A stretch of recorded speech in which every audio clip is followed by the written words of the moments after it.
Okay, at this point, we've got a presentation to make for everybody in attendance this evening. So at this point, I would introduce Tanya to lead the discussion, and I believe as well, I don't know if everybody's here yet, I think Tom might still be in traffic.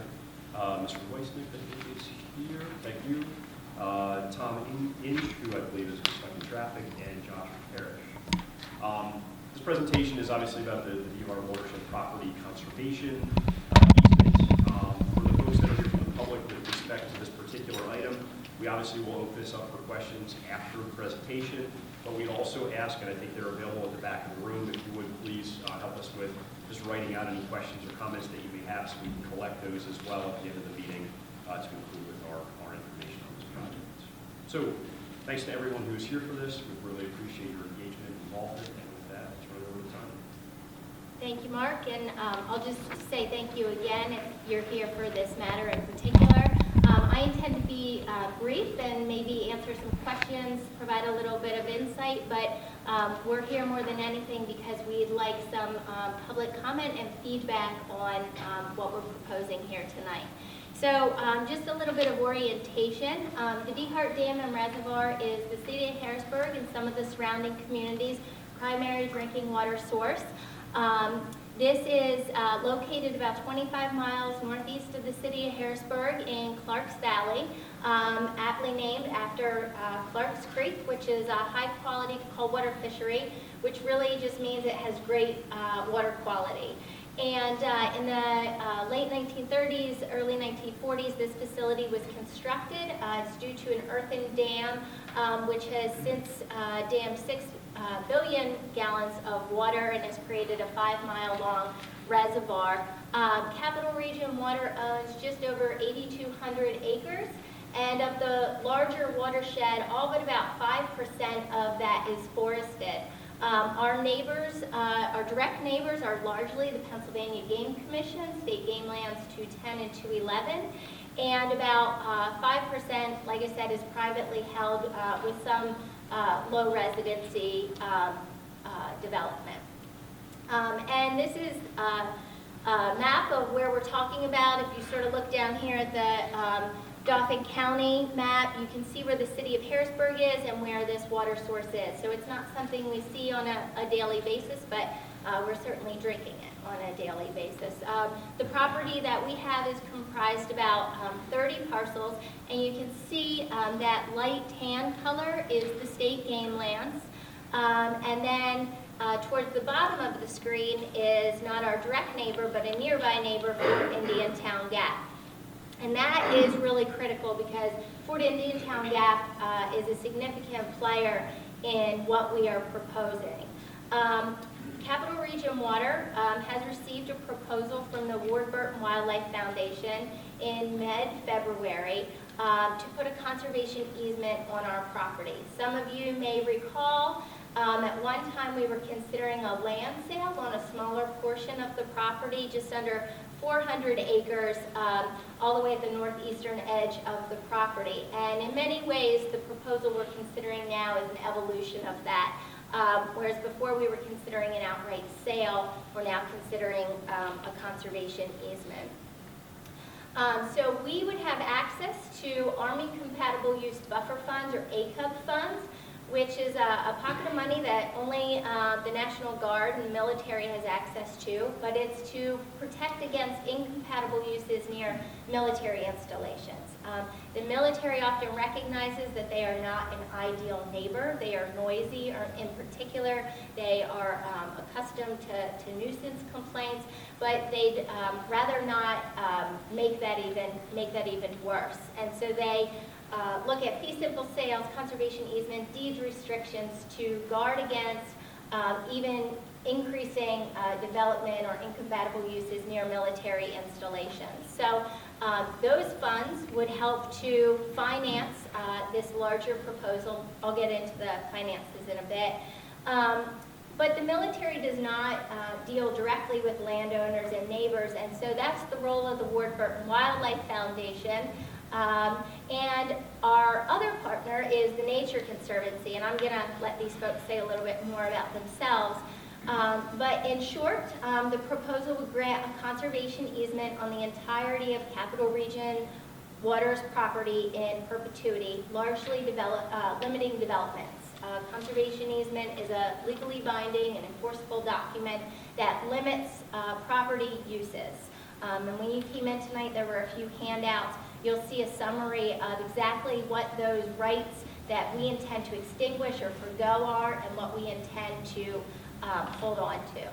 But the purpose of this for Capital Region Water is ultimately to continue to protect our high-quality water. We're very proud of the water we provide.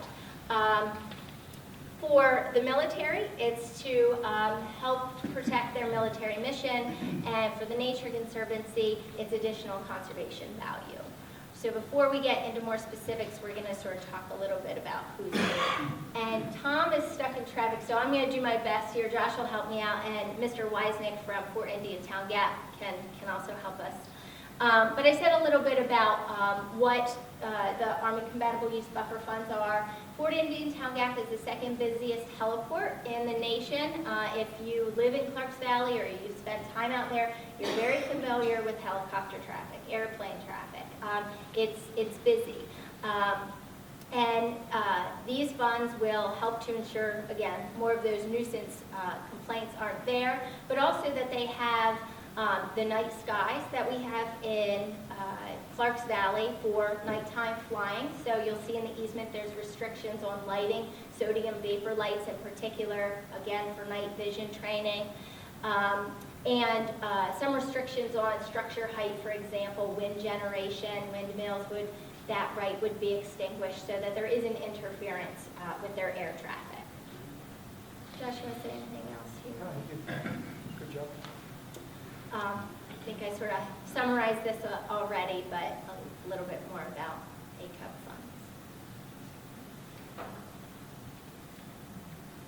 funds. And then the Ward-Burton Wildlife Foundation, like I said, the military doesn't deal directly in negotiations, so they have an intermediary or a partner. In this case, it's the Ward-Burton Wildlife Foundation, which is based in southwestern Virginia. They've done a great deal of work around Fort Pickett, another military installation in Virginia, and are very skilled in landowner negotiations, conservation easements, deed restrictions, etc. And so they were selected by Fort Indian Town Gap to be the primary partner here. If you're a NASCAR fan, you may recognize Ward because he was a Daytona 500 winner, I think, twice. But he has put he's semi-retired, so I don't want to say he's committed his retirement. He's got a lot of spirit. He's committed a lot of energy and resources of his own foundation to these sorts of projects. Okay, so That was right there.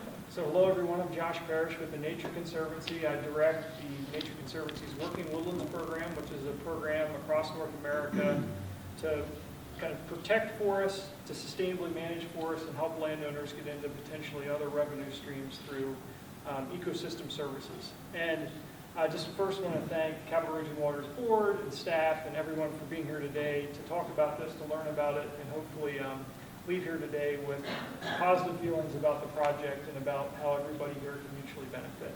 So a little bit about the Nature Conservancy. The Nature Conservancy, we're the 59 years old. We're the largest conservation nonprofit in the world. We've got over 1 million members, and hopefully a few of you in the room here today are members. It's always a pitch I throw out. We appreciate you if you're a member. If you're not, please join. We work in all 50 states. Our presence here in Pennsylvania is centered around Harrisburg. So our office is on Front and McClay Street. So I also have the privilege every day I'm in the office of drinking delicious Capital Region water. So thank you very much. Award-winning. Award-winning as well. And delicious. We have active offices in 35 other countries, and we work with about another 30 countries around the globe on the large kind of conservation challenges that we face today around lands, waters, people. So this is a great Pennsylvania project for us working with Capital Region Water and the DeHart property. It really actually pulls all those things together into a great package. So So working woodlands, what is it all about? It's about keeping forests in forests, and it's about keeping forests healthy. And we do that through, as Tanya already covered, a conservation easement. A conservation easement, at its simplest form, is basically a permanent right that the Nature Conservancy holds, that we every year will go out and we'll meet with Capital Region Water to basically say, how's it going on your property, and check and see how everything's doing. So we are signing up to be, basically, it's like a permanent marriage, I guess. So we're signing up to be conservation partners together to help Capital Region Water steward their land, which then in turn stewards their water and provides more award-winning water. The way we do that is through a certified forest management plan, and we promote and certify properties to what's called Forest Stewardship Council certification. It's really the gold standard for forest certification. If you go to Home Depot and buy a 2x4, there's a stamp on it that has a check mark in FSC. That basically says that that forest owner is sustainably managing their property, and there's auditors that come in from places like Rainforest Alliance does our audits, that comes in and actually looks under the hood and says, oh yeah, they're actually managing their property sustainably. It's not just green washing. So, and then the third piece, and this is something we're going to look at eventually, once we're into the program and once the management plan is in place, is carbon credits. That's one thing. Our first two, actually that's a good segue to completed projects. So to date, we've completed 2 other water authorities in the state. Another authority with award-winning water, Bethlehem Authority. Steve Rupash, the executive director, will tell you that when you meet with them.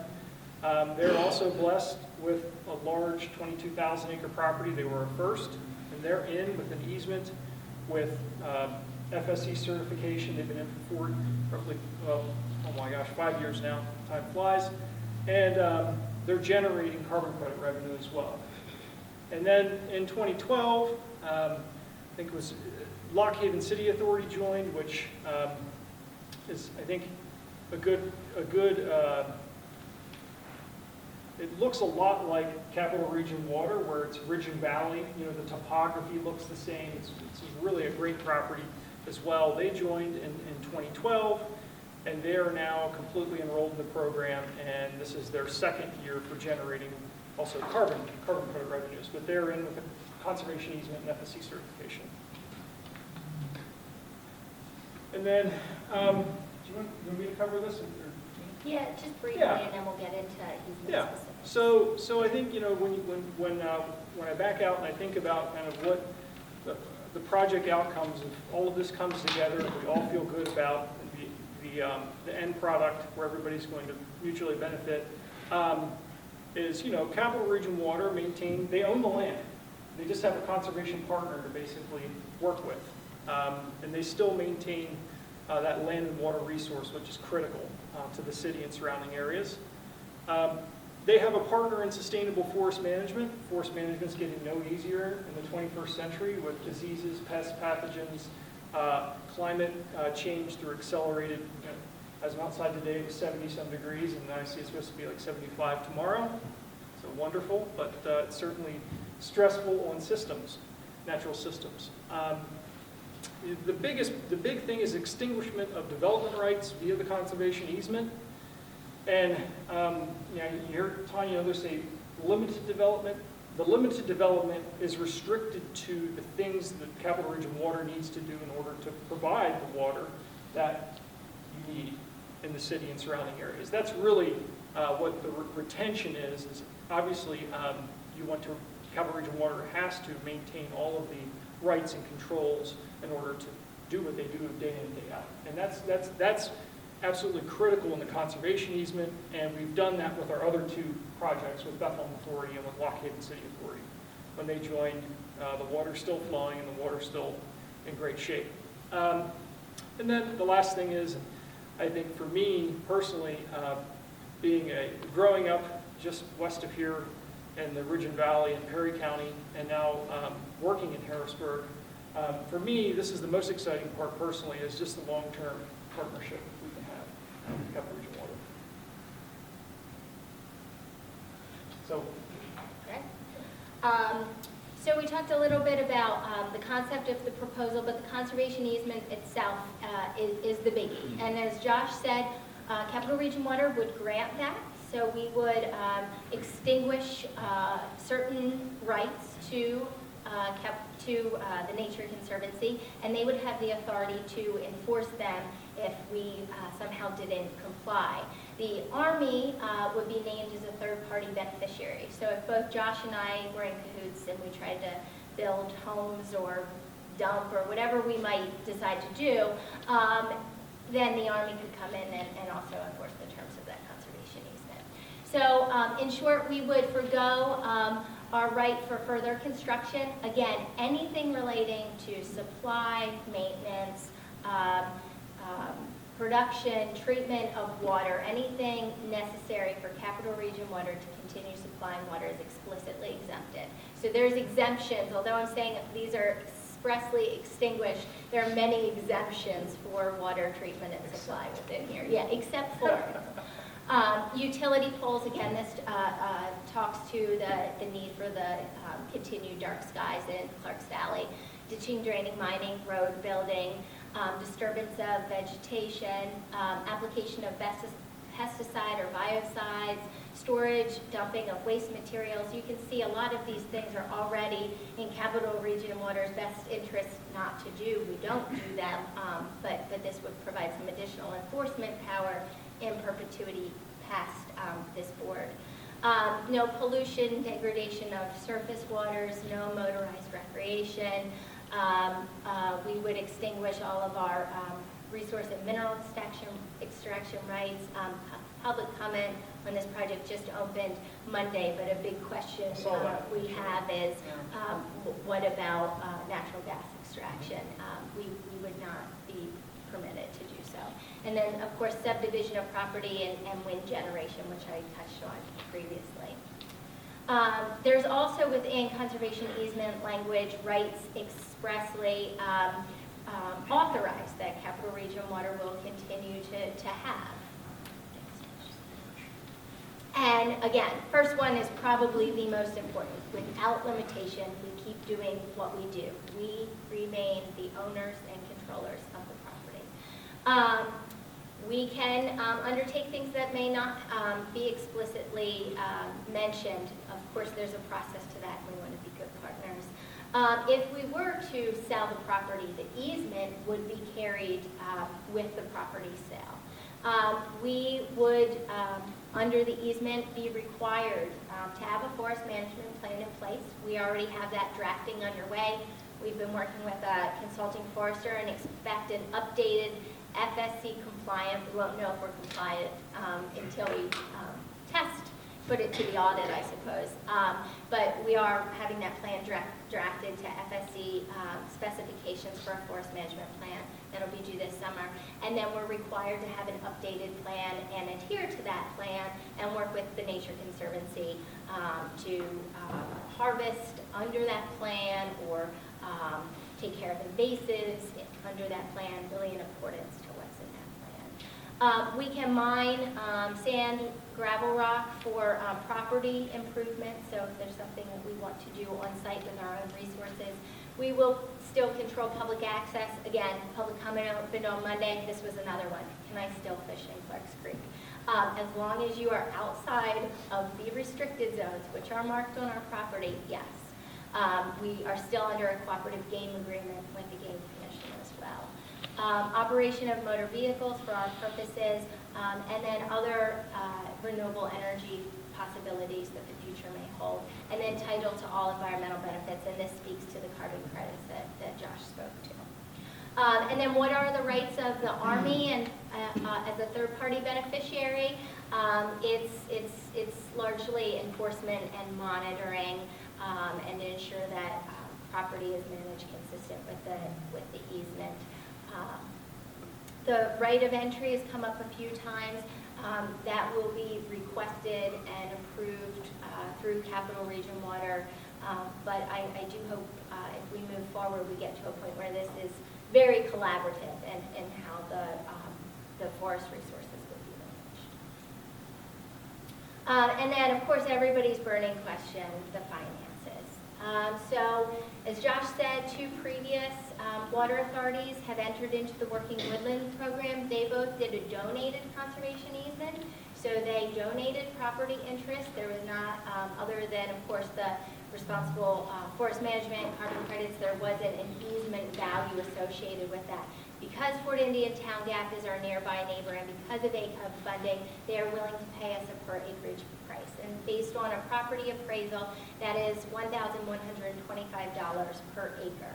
So a lot of people see this $9 million value, and that's important, but I just want to stress that it is based on a per acreage value. So that number could fluctuate based on a boundary survey, for example, or if there would be a phasing approach to the project as well that could come in installments.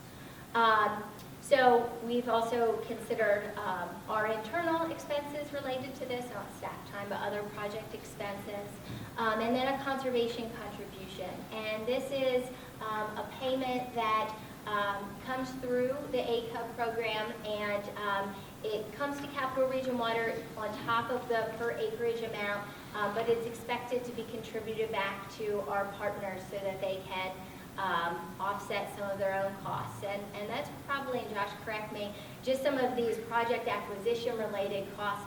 Josh has a whole host of costs that he needs to fundraise for related to stewardship and monitoring, and that's consistent with any land trust under an easement scenario. So we are accepting public comment now through April 8th. We have a deadline at Capital Region Water to respond to this proposal. And so working backwards from that deadline, we've created this timeline. So 3 weeks for public comment. We want to take all of that in consideration. In many ways, this seems too good to be true. It could allow Capital Region Water to protect its water, its land. It could benefit the Nature Conservancy, the larger regional significance. We didn't even talk about the Kittatinny Bridge or the connectivity to the Chesapeake Bay. It's an important migration flyway. It's important for the military. So it does seem like a win. So as Shannon says, poke holes. And if we can't fill those holes, we can't find the answers, you know, we need to be asking. We need to try and find the holes so that we are doing our due diligence to know if this really is in Capital Region Water's best interest. And then the board will likely be making a decision at their next meeting on April 27th. That could be a purchase and sale agreement, likely a purchase and sale agreement that would commit us to moving forward with the easement under these proposed proposal terms.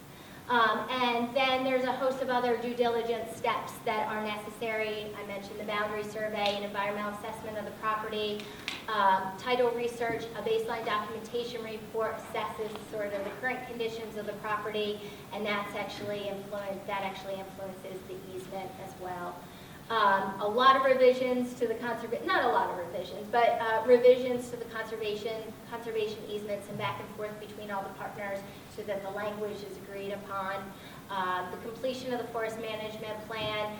Under the easement, we have 12 months to get that in place. I think we'd be well ahead of schedule for that. And then, of course, this is legally binding, although voluntary, legally binding. So it would be recorded, and then the funds would be distributed. And then, of course, sort of those longer-term next steps in terms of FSC certification and property management. So I think that's it. There is a lot of information on our website. If you just go to capitalregionwater.com/DeHart proposal, you'll see a fact sheet, the things that you probably picked up when you came in, a fact sheet, a summary of the proposal, a summary of the easement terms, background on the property, and multiple ways to comment. You can pick up the phone, you can mail a comment, you can take a survey via an online form, you can send a direct email, you can tell us what you think here in just a few moments. And then another plug, because people always want to sort of get behind the scenes of the property. We get a lot of tour requests. Just to sort of see what's happening and see the resource. It is a phenomenal property. And so we are having a Consider the Source Day, consider the source of your drinking water on May 7th. We're going to do a litter cleanup and then some tours in the afternoon. So if you're interested, please consider joining us. We just ask that you register.